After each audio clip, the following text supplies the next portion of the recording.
네, 국민건강보험공단 면접 준비 방법에 대해서 알아보도록 하겠습니다. 그 중에서도 토론 면접과 상황 면접 가장 많은 분들께서 어려워하시고 생소해하시는 면접 전형 준비 방식 알아보도록 하겠습니다. 국민건강보험공단 필기 합격자 발표가 이제 임박을 했습니다. 그래서 여러분들께서 이 영상을 보고 계실 때쯤에는 필기 합격자가 발표됐을 것이라고 생각을 합니다. 그래서 여러분들이 면접을 준비하실 텐데 2023년도 하반기부터 토론 면접이 새롭게 추가되다 보니까 어떻게 준비를 해야 되는지, 상황 면접하고 인성 면접도 벅찬데 토론 면접까지 준비하시려고 하니까 아무래도 준비가 좀 어려우실 것 같은데요. 그래서 어떻게 효율적으로 혹은 효과적으로 준비하셔야 될지 촉박한 시간이기 때문에 여러분들에게 조금이나마 도움을 드려보고자 합니다. 그래서 정보를 간단하게 정리해봤습니다. 우선 채용 인원 간단하게 살펴보겠습니다. 총 366명 채용을 하고요. 행정직 177, 그리고 행정직 유급나 35명, 건강직도 35명, 요양직은 106명이고요. 전산직은 13명 채용을 합니다. 작년 하반기와 비교했을 때는 2023년도 하반기에 모집 인원이 그렇게 많이 줄지는 않았습니다. 오히려 2022년 하반기와 비교했을 때 모집 인원이 오히려 늘었습니다. 그래서 여러분들께서 서류와 필기 전형 합격률을 보았을 때도 사실 작년에 비해서는 훨씬 더 좀 수월한 합격률, 조금 더 합격률이 높아졌다라고 확인할 수가 있는데요. 그래서 여러분들이 면접까지 오신 만큼 꼭 좋은 결과 거두실 수 있었으면 좋겠습니다. 일정 간단히 살펴보도록 하겠습니다. 필기 합격자는 10월 12일 목요일 날 발표가 됩니다. 그리고 인성검사와 증빙 서류 제출이 종료된 다음에 면접 시험이 진행이 됩니다. 10월 23일 월요일부터 11월 3일 금요일까지 진행이 되고요. 그리고 최종 합격자는 11월 23일 목요일에 발표가 됩니다. 필기 합격자 발표되고 짧으면 11일, 길면 21일가량 대략 3주 정도 되는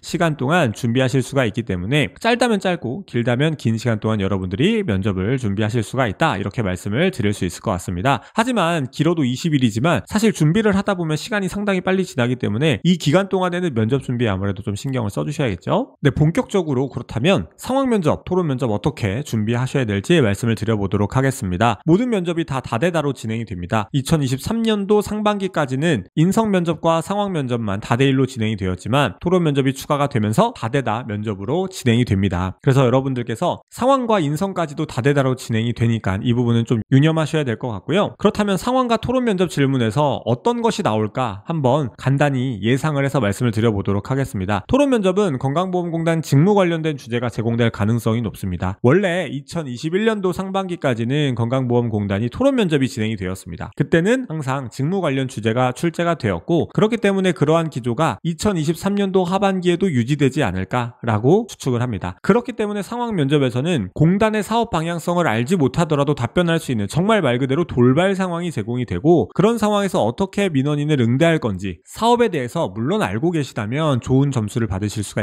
있으시겠지만 꼭 사업에 대한 내용을 파악하셔야지만 대처가 가능한 상황이 주어지진 않을 것이다 라고 생각을 합니다. 그래서 예시로 지사에 방문한 고객이 비효율적인 제도를 논리적으로 지적하면서 화를 내는 경우 어떻게 대처하실 것이냐, 갑작스럽게 전산 시스템이 먹통이 되어서 고객 응대가 불가능한 경우 어떻게 대처하실 것이냐, 공단 사업에 불만을 가진 고객분들께서 지사 앞에서 시위를 해서 내방 민원인들이 지사를 들어오지 못하고 계신 상황이라면 어떻게 대처할 거냐, 이런 공단 사업의 방향성을 꼭 알지 않으시더라도 답변 가능한 주제가 주어질 것이라고 생각을 합니다. 그래서 여러분들께서 건강보험공단의 사업을 만일 준비하신다면 이는 토론 면접과 인성 면접 대비로 보시는 것이 좋습니다. 그래서 토론 면접에 만일 나온다면 내가 공부하는 사업과 관련해서 어떤 주제가 나올 것이며, 그 주제가 나온다면 내가 어떤 주장을 하고 그 주장에 따라서 어떤 근거를 댈 것인지에 대해서 고민을 해보시는 것이 좋습니다. 예를 들어서 상병수당 홍보 방안에 대해서 주제가 출제가 된다면 상병수당의 주탁의 고객은 누구이며 그 고객을 대상으로 어떤 홍보 방식을 해야 홍보 효과가 높아질지, 혹은 상병수당이라는 사업이 어떤 부분에서 우수하며 그 우수함을 어떤 방식으로 강조를 해야 많은 국민들이 그러한 상병수당이라고 하는 사업의 우수성에 공감을 해주실지를 한번 고민해 보시면 좋겠죠. 반대로 상황 면접에서는 건보 사업에 대한 이해도를 요구할 가능성은 그렇게 높아 보이진 않습니다. 왜냐하면 이미 토론 면접과 인성 면접에서 충분히 그런 부분은 검증이 가능하기 때문입니다. 그래서 보통 건보의 상황 면접에서는 민원인을 응대하는 경우가 상당히 많이 나옵니다. 결국에 민원 응대가 가장 높은 비중을 차지하는 기관이기 때문에 민원인분들을 응대하는 과정에서 발생하는 돌발 상황, 그리고 그 상황을 어떻게 대처할 것인지가 나올 것이기 때문에 여러분들만의 민원 응대 방법 혹은 우수한 민원 응대 사례, 돌발 민원 응대 사례를 응대하는 유튜브라던가 이런 영상을 보셔도 되고, 여러분들만의 응대 노하우, 응대 기준 같은 것들을 마련하셔서 그에 따라서 민원인분들을 응대하시면 여러분들께서 주어진 상황이 나왔을 때 여러분들께서 사전에 준비하신 방식에 따라서 나는 이렇게 응대하겠습니다 라고 여러분들만의 기준을 가지고 답변을 하시게 된다면 한다면 면접에서 당황되는 주제가 나오더라도 논리적이고 일목요연하게 충분히 답변이 가능하시지 않을까 싶습니다. 출제되었었던 기출 질문들, 예시들도 공자면접 블로그에 업로드해 놓았습니다. 한번 참고를 해주시면 좋을 것 같습니다. 네, 그래서 국민건강보험공단 면접준비 방식 간단하게 알아보았습니다. 공자면접은 건보만 하더라도 190명의 합격자를 배출했는데요. 건보와 타기관을 합격하신 이관왕, 그리고 행정직, 요양직, 건강직, 전산직 합격자를 계속해서 배출하고 있습니다. 2023년도 하반기를 앞두고도 항상 많은 합격자를 배출하는 만큼 이번 채용에서도 건강보험공단 합격자를 배출하기 위해 수업을 진행할 예정이니까요. 혹시나 짧은 시간에 조금이나마 더 효율적으로 준비하시고자 한다면 공자면접 수업에 많은 관심 가져주시면 감사드리겠습니다. 그럼 영상은 여기서 마치도록 하겠습니다. 감사합니다.